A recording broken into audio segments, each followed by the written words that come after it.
Welcome to Eagles, Globes, and Anchors, the strategically minded podcast of Marine Corps University. Today we're discussing Command and Staff College's upcoming Arctic Symposium. My guests today are Colonel Lt.Col, Lt.Col Joern Qviller, and Dr. Lon Strauss. Colonel Cole is the Marine Corps Reserve Chair here at Marine Corps University, as well as the Joint Warfare Course Director for the Marine Corps War College. He came to us as a branch head for DC Aviation and has previously served as faculty on the Joint Forces Staff College. Lt.Col Qviller is a Norwegian infantry officer, military faculty at the Command and Staff College, and co-teacher of the CSC Arctic Security and Cold Weather Operations elective with Dr. Strauss. His previous command was as battalion commander of the Norwegian Army Border Guard with the Norwegian-Russia border. Dr. Lon Strauss is the newly promoted faculty at MCU. He is now an associate professor of military history in the War Studies Department at the Command and Staff College, and we are so delighted for his well-earned promotion. He's previously served as visiting professor at the U.S. Army War College and is co-author of War, Interdisciplinary Perspectives on Armed Conflict Around the World, along with several articles and chapters, and he's presented his research at various scholarly conferences around the U.S. and internationally. Gentlemen, thank you so much for coming on the show. Before we start our discussion today, can you give our listeners some background on what you see as the critical issues in the Arctic from a strategic perspective? And Dr. Strauss, I'll turn it over to you first. Yeah, thank you so much for inviting us. I'm really excited to participate in this podcast and also very excited to talk about the Arctic and the Arctic Symposium that we're going to be hosting here at Marine Corps University.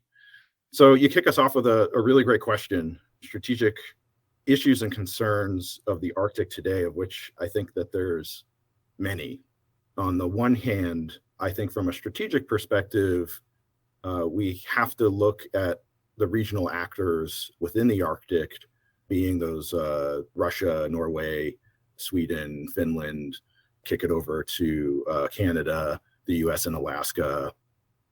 We had a discussion before we started this podcast about the UK and Iceland and so on, and kind of the status or the status quo that has been the Arctic of somewhat of a collaborative region versus what we're trending toward, or we think we're trending toward, which is a change in ice flow related to climate change, the two passages in the Arctic, the Northwest and the Northeast Passage, which again run very close to both Russia and, say, Canada, respectively, the issues of territorial waters versus an economic exclusive zone versus international waters and what that means for free trade. So I think those are major issues, along with the question of opening up of possible resources, the cost of reaching those resources, the effort to reach those resources, and again, what I just mentioned before of kind of who owns those, if anybody. All of those are major strategic concerns, which you lay that on top of concerns regarding, say, international actors or larger strategic competition underneath that great power competition between the United States, Russia, and China, and how actions outside of the Arctic might possibly begin influencing those relationships in the Arctic. And again, this is just a very general overview, right, of some strategic concerns that I think are influencing the Arctic, which we could certainly discuss more. And I'd open it up to Colonel Cole if he wanted to add anything in that, if I missed anything. Well, I would say you certainly didn't miss anything, but clearly the Arctic is of strategic importance, especially in the context of strategic competition. When you look at Russia, the Arctic is extremely strategically important to Russia. But I think one of the nuances about strategic competition and the Arctic is that it's not a lawless frontier. There's been a lot of talk about assumptions about a new Cold War, but the conditions are clearly different from the Cold War than they are today. And one of the reasons that we study this, at least in the War College, is to understand that what those differences are so that we can make better assumptions as we're developing our strategies and policies. Clearly, as I mentioned, the Arctic is strategically important to Russia in terms of natural resources, like Dr. Strauss has mentioned. You consider the size of the cities that are in the Russian Arctic. I mean, there's 300,000 plus cities in the Arctic, whereas in North America, I think the largest city in the Arctic is 17,000 people. So, there's large amounts of infrastructure. Energy is a key player for the Arctic. But then also Russia asserting its its dominance in the region is clearly impacting how we see the Arctic in strategic competition. And then China and Russia are partnering in ways in which they can balance against the U.S. as well. So there are a lot of issues that we need to address there.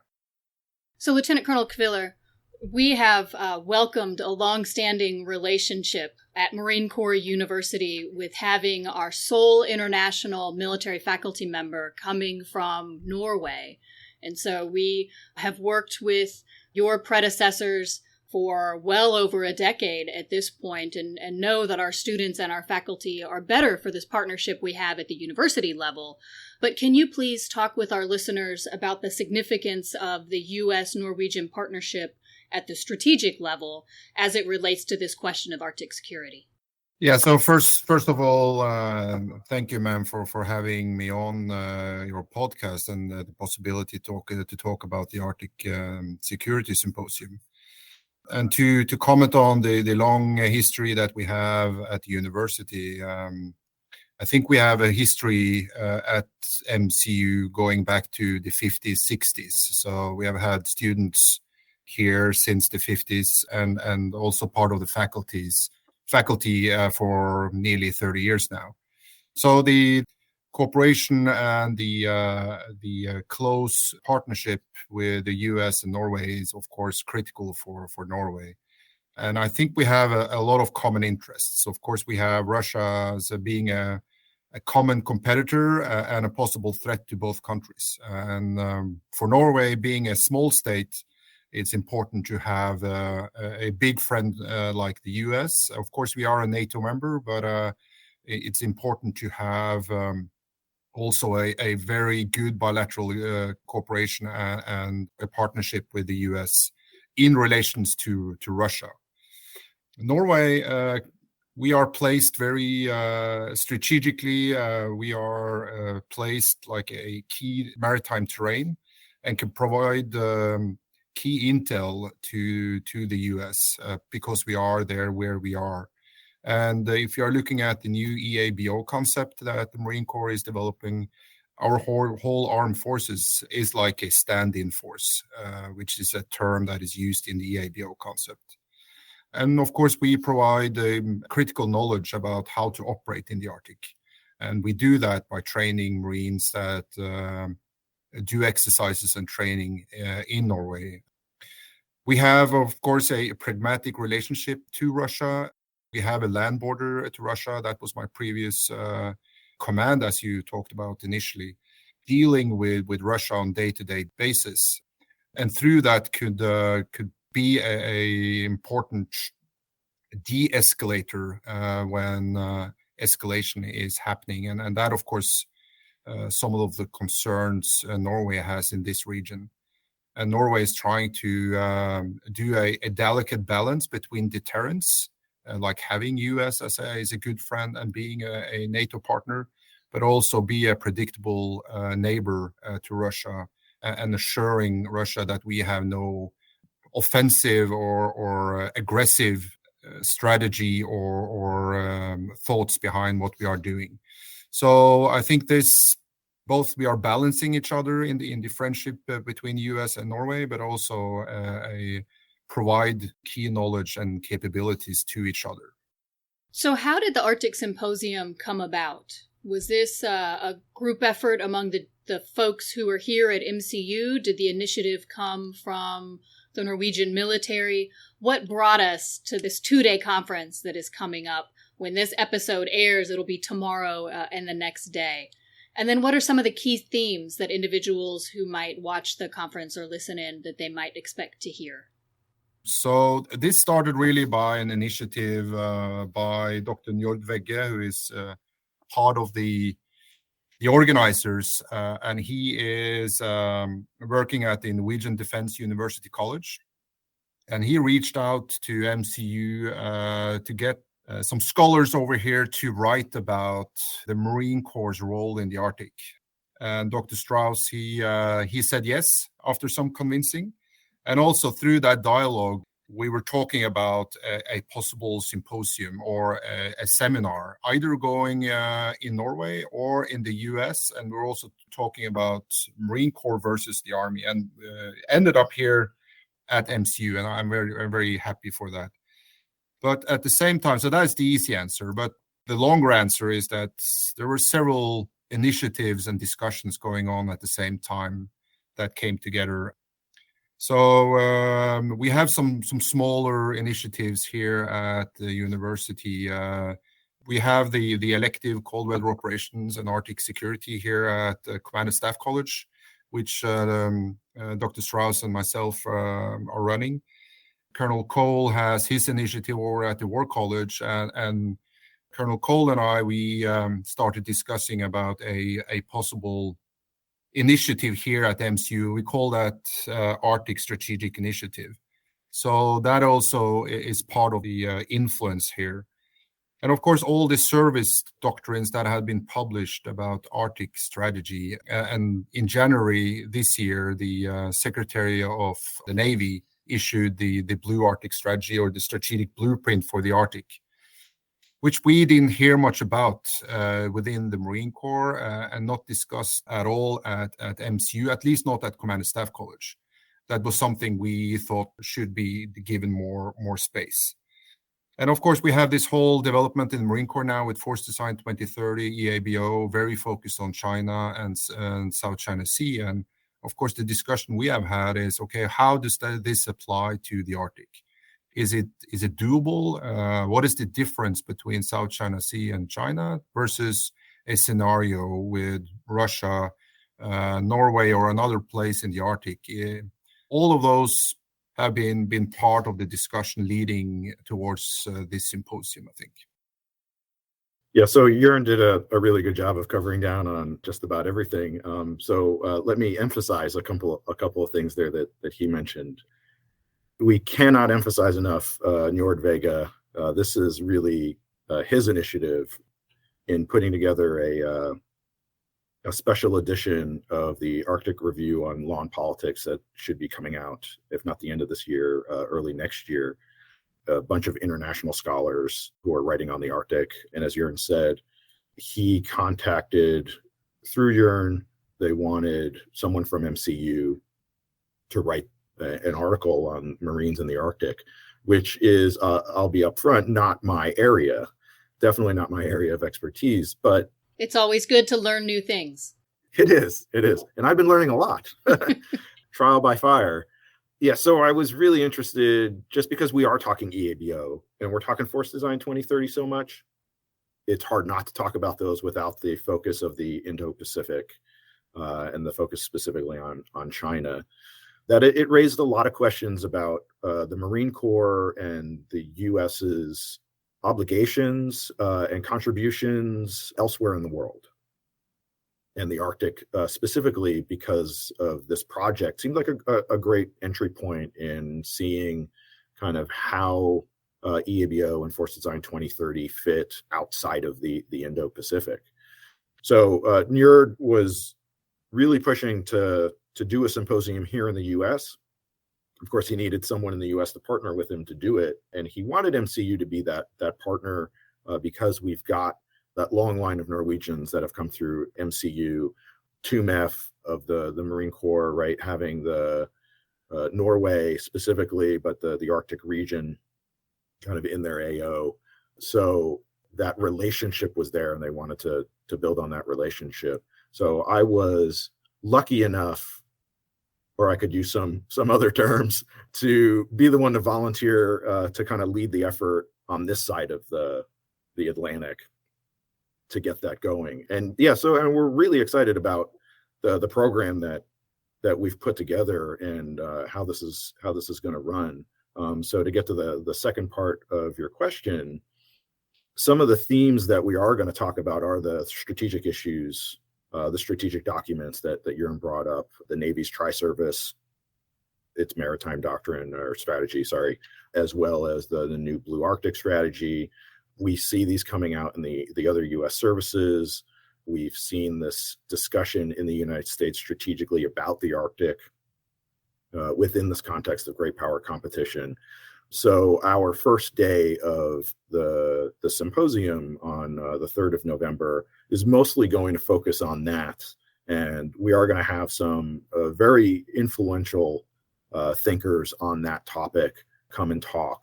So we have the Norwegian ambassador to the United States. We have our former ambassador to Norway, who also happens to be the former Secretary of the Navy. We also have the deputy commander of TUMEF, who's going to be talking about this. And we have the commander of NATO's Joint Warfare Center, which is stationed in Norway. So that's going to be really exciting to have those people speaking about these strategic issues and where the Arctic fits, kind of this confluence of issues. The second day of the symposium is going to be more open. We have several panels running in 5 different sessions. So I think we've got about 9 panels altogether. And they run from things like maritime issues in the Arctic to China and Russia's interests in the Arctic, and of course NATO in the Arctic as far as like the regional actors, as well as the US working with NATO in the Arctic. And while a lot of it will be militarily focused, there's also quite a bit that's going to talk kind of the strategic issues of freedom of navigation and economics, resources, collaboration and cooperation versus more aggressive stances, and so on and so forth that go well beyond just military issues. We're really excited to kick this off and get a lot of audience participation, which is always the best part. Yeah, I think it's a blessing and a curse, the life we've lived for the last 18 months or so, in that I know originally when planning began for this conference, and it was several months ago, the hope was that we would have something in person here at Warner Hall, and it would be a big event and the ambassadors could come down and we might be able to pipe people in if necessary if they couldn't travel from Norway, but it would be largely a Quantico-focused event. Whereas now we're back at a health protection level that we're trying to minimize in-person conversations. And so most of this we might still have some individuals here on site, but most of the audience participation is going to be virtual. But the blessing of that is then that more people can participate either real time, not just folks who live here in the National Capital Region, but my understanding is it's going to go up on our YouTube channel. And so individuals, even if they can't participate in the moment, that they can come at a later date and still learn from the conversations that are going to take place, which I think is just phenomenal way for us to extend the discussion. Yeah, so the main event of the 1300 or 1 o'clock to 3 o'clock on the 3rd of November, we'll have most of those VIPs here in Warner Hall with Command and Staff College, where everyone else will be virtual. But the genius behind the planning here, if I do say so myself, as the planner, was that this would be mostly virtual just because we weren't sure what things were going to be like here in November. And we did begin this process last spring is when we started the discussions, and then June and July is when we really got into the planning scheme of things. So yeah, I agree. I think we have over 150 registrants, virtual registrants right now, which is fantastic. And they're international. They're here in the US. It's PME, it's academia. We have a really eclectic audience that's going to come together for this event. So again, I'm very excited for the Q&A and the discussions that are going to come out of this. Yeah, me too. I think it's going to be good. Let's come back to the subject of Arctic security. During the Cold War, the United States looked at the Arctic as a potential battlefield, and there was a lot of energy for those of us who are old enough to remember the Cold War period. For me, it was more the end of the Cold War period, but still. What lessons should we glean today from our discussions during the Cold War period, and then which of those lessons maybe didn't endure the test of time and might not be relevant in this new context? I think that's a great question. It's certainly one that I'm hearing some scholars of the Arctic discussing. The way I like to frame it as a historian is that we're dealing with the same geographic problems that existed, right, historically. The geography hasn't changed a great deal, even with climate change, right? It's changing, but it's still a lot of the same geographic issues. Militarily, the characteristics of our military problems have certainly changed, just as our economic issues have changed because the climate is changing, right? So the character of things are changing, but the scale has certainly gotten bigger, right? As we see technology has progressed.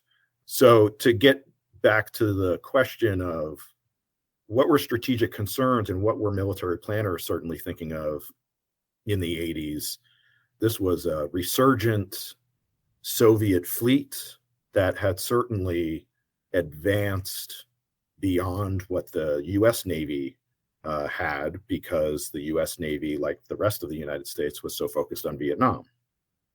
And a lot of the ships that they were using were outdated even at that time. There was a lot of World War II era ships being used in the Vietnam War. So discussions about what is the Navy's role, how big should the Navy be, and then similarly, the Marine Corps. What should the Marine Corps' role be? How big should it be? Does the Marine Corps simply want to be a second land army as they were conducting land operations in Vietnam? All of this should sound familiar. I've heard those questions a time or two in the past few years. Yeah. So I think that there are great lessons to look at as far as understanding the context of those questions. At that time, the Soviet Union's bastion defense was one of the main concerns. Part of that was Soviet nuclear submarines that were based out of the Kola Peninsula, which is up there in the north, and whether, if hostilities started, those submarines would just disperse under the ice in the Arctic, which is still a thing because the ice is still there, right? I mean, it may be melting a bit, but there's still this huge Arctic chunk of ice in the middle that shifts, but it doesn't really go anywhere, right? That's still a thing. Would the Navy and, by extension, the Marine Corps conduct operations on the northern flank of Europe and say maybe an amphibious operation or a JFAO, on that the Soviet northern flank to kind of draw forces away from where we all thought the main event would take place, which was Europe? So those concerns, I think, are still valid. Some of the things that are different, one, well, the Marine Corps is thinking differently, right? So moving slightly away from the idea of conducting a JFAO and an amphibious operation in this sort of manner. But two, the Russians are still concerned, just as we are, about the Greenland, Iceland, UK gap, and would say, from a military perspective, would Russians push out further to inhibit that gap or control the flow of traffic through that gap? Today, there are similar questions to that, but also with missile ranges, right? Because the scale of missile ranges have certainly gotten wider, and missiles have gotten faster. And right now we're talking about technology that could do a lot more. So the issue is still the same. It's just the types of things, the character of the weaponry that is certainly different. The scale of it is different. So I think those are still legitimate concerns. For, say, the Naval Marine Corps team, if Norway was isolated, say, under a Russian weapons engagement zone, if things got hot, Marines aren't stationed in Norway, right? That's the Norwegians have a law. They don't want us there. They don't have foreign militaries on their shores, not permanently. So what would the fight to get to Europe look like? And I think that those are some big questions that are happening in these halls today, just as they were happening in the 80s. The scale of things are just different, and the character of that technology is different. We're still concerned about the submarines, right? So that's still an issue. Do you go get them first before they can get out? Right? That's good naval theory. Get them while they're in port. They're all stuck there together. They're easy targets, relatively. Or if you can't reach them, then what other options do you have? What happens when they go into the ice? And we still don't necessarily have technology that can see through everything or see the bottom of the ocean everywhere, right? So those are still issues, I think, that are relevant for us today. For someone who claims to not be an expert on this topic, I would say you certainly do speak as if you were. Fake it till you make it, right? It is my motto in life, yes. Colonel Cole? Yes, thanks, Dr. Strauss. Yeah, you're very well informed. We'll all learn a lot from you. But I get a lot of questions, and I know that you do over at the Command and Staff College too, from students more and more curious about security issues with the Arctic or strategic issues, which is one of the reasons that we developed an Arctic security seminar at the War College as well. One of the things about, looking at the Cold War, maybe as a similarities or in contrast to it, there's no doubt that the Cold War shaped the strategic environment of the Arctic today. And specifically, a lot of things that Dr. Strauss talked about. One is, after the collapse of the Soviet Union, which obviously impacted geopolitics massively, but also Russia tremendously. And so throughout all of this, Russia really did its best to maintain its strategic nuclear submarine force, which, as Dr. Strauss mentioned, is housed at the Kola Peninsula. That gives Russia its second strike deterrence capability. So that is critical to Russia. But actual fighting over territory in the Russia, or in the Arctic, maybe not necessarily the thing that is driving a lot of the security issues now. Just like during the Cold War, it was a strategic theater of intercontinental ballistic missiles. But as we see now, Russia, this resurgence of Russia, Russia is intent on reestablishing its military power in the Arctic, and it can do so unobstructed, right? Because it has the most capability to operate in the Arctic, and has the growing capacity to operate in the Arctic as well. So I think outside of the Cold War context, we need to look at the resurgent Russia and what is behind the Kremlin's intention in developing the Arctic. And is it just to become a great power? Dr. Yuval Weber, who used to be here at the university, and we talked a lot about this. And we've talked that what is driving Russia's militarization of the Arctic, trying to figure that out, which in turn seems to be driving, other powers, other actors, the United States mainly, certainly China, and other countries or states that now are interested in the Arctic as a result.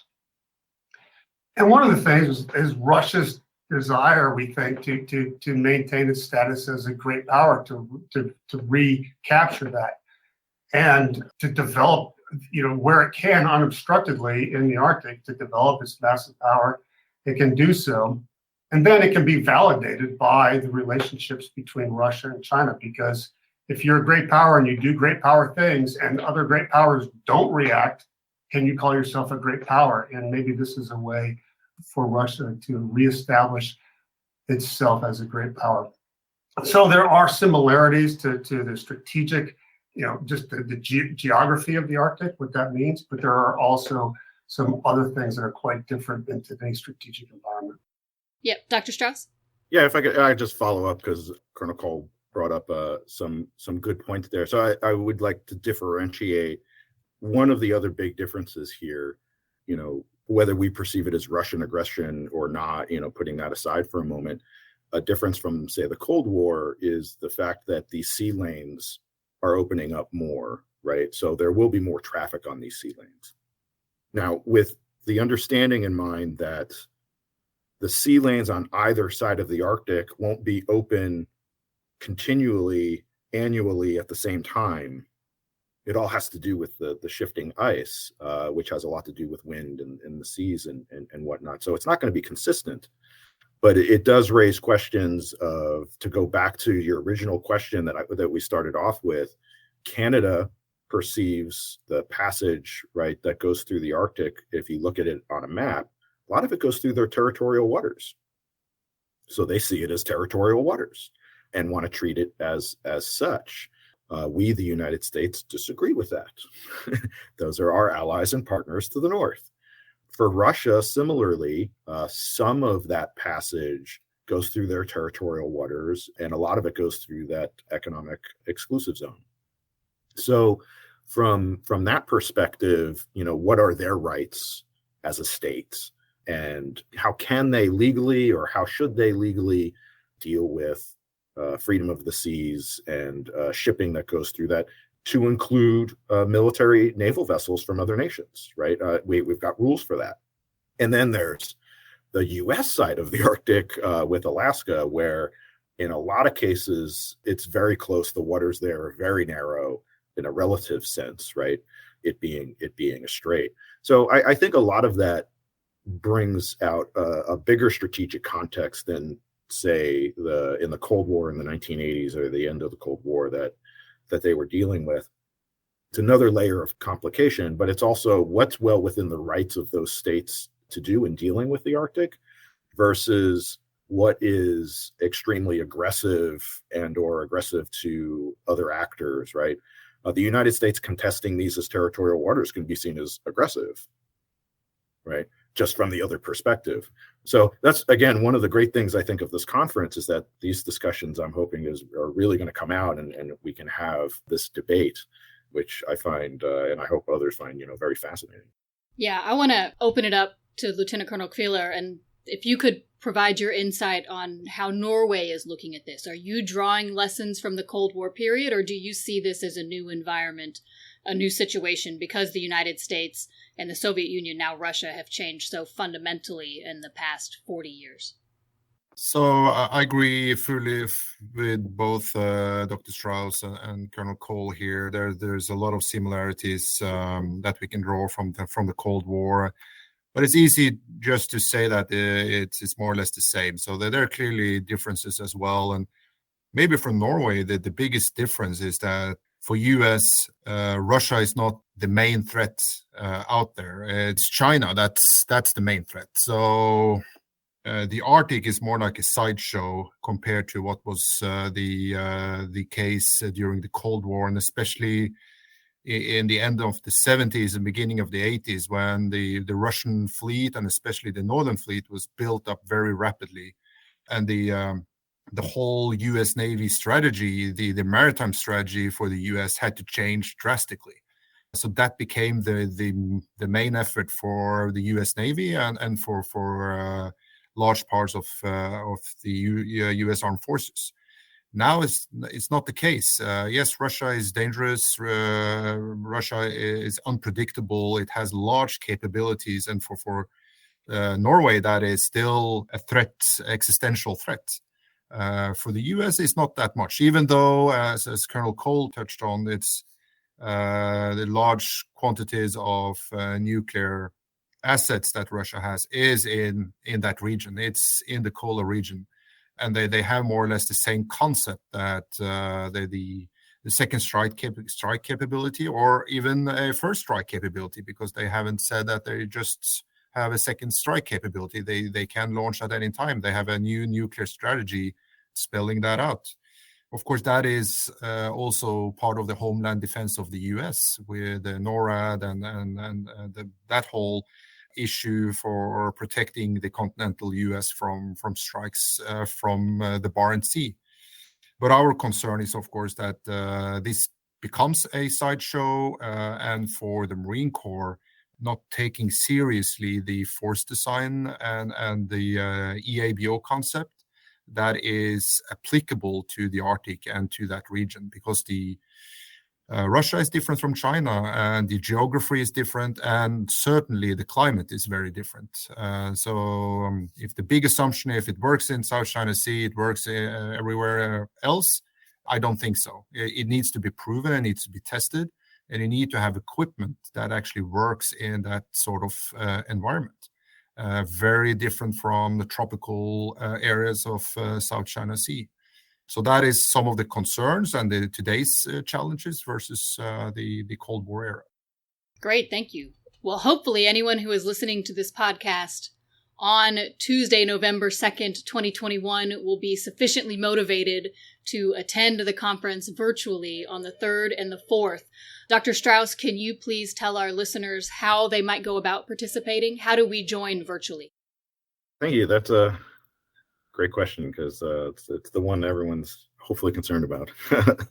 So we do have a website that is set up on an UNAM site. So it's kind of long, actually, unam.nsin.us/Arctic-security. We'll put that in the show notes, listeners. Thank you. But that's where anyone can go to register in order to actually pick and choose from a menu of the different panels that we will be conducting on both days. And that way we can also push out the link to the people that obviously register for it. I know we'll be running it on WebEx, and it should also be live streaming at the same time. The WebEx, I think, will give some better connectivity and better ability to get participation from our virtual audience in the symposium. The live streaming, you won't be able, you'll be able to watch it, right? But you won't be able to necessarily participate in it. I can add that you can also find links on Facebook, both on the MCU Facebook page and also the Brute Krulak Center Facebook page, and also on the Krulak Center's the landing web page have links to the symposium. So there should be several ways of reaching us. Great. Yes, I would say the Krulak Center social media presence is strong. And so if anyone goes to the Krulak Center on Facebook or Twitter, I imagine at some point throughout the day, they will have tweeted or posted about the event. So the link will probably be available there too. That's great. So last question. What are you all reading right now that our listeners should know about? And it doesn't have anything to do with the Arctic necessarily, unless that's what you would like to focus on. Lt.Col, I will start with you. I'm reading a book by Catherine Stoner from Dr. Stoner out at Stanford. She's recently released a book called Russia Resurrected. It's an examination of Russia's seemingly outsized power. I mean, if you add up its economic power, its military power, it seems to be able to assert more power globally than it otherwise should be able to. So it's a very good, very in-depth book, a little wonky, but it really answers a lot of questions that people may have. It's a great book. Great. Thank you so much. Lt.Col Qviller, how about you?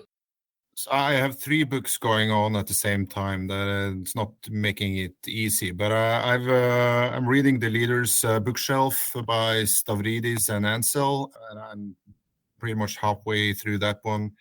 Also an audiobook, the 2033, also by Stavridis and Ackerman. And because we are planning a staff ride with the students to Chancellorsville, I'm reading Stephen Sears' Chancellorsville at the time. A phenomenal book. Dr. Strauss, over to you. Yeah, so I'm also reading quite a few things because I've got a few different projects going all at once. So specifically for the Arctic, Whitney Latgenbauer has this new monograph out. It's an edited monograph on reconceptualizing Arctic security, so I'm looking through that. I'm also rereading Adam Tooze's Wages of Destruction on Nazi Germany's economic mobilization during the war, which I think does a phenomenal job of digging into really the complexities and the problems, the decision-making, the influences on the decision-making there, which is valuable since we're talking great power competition.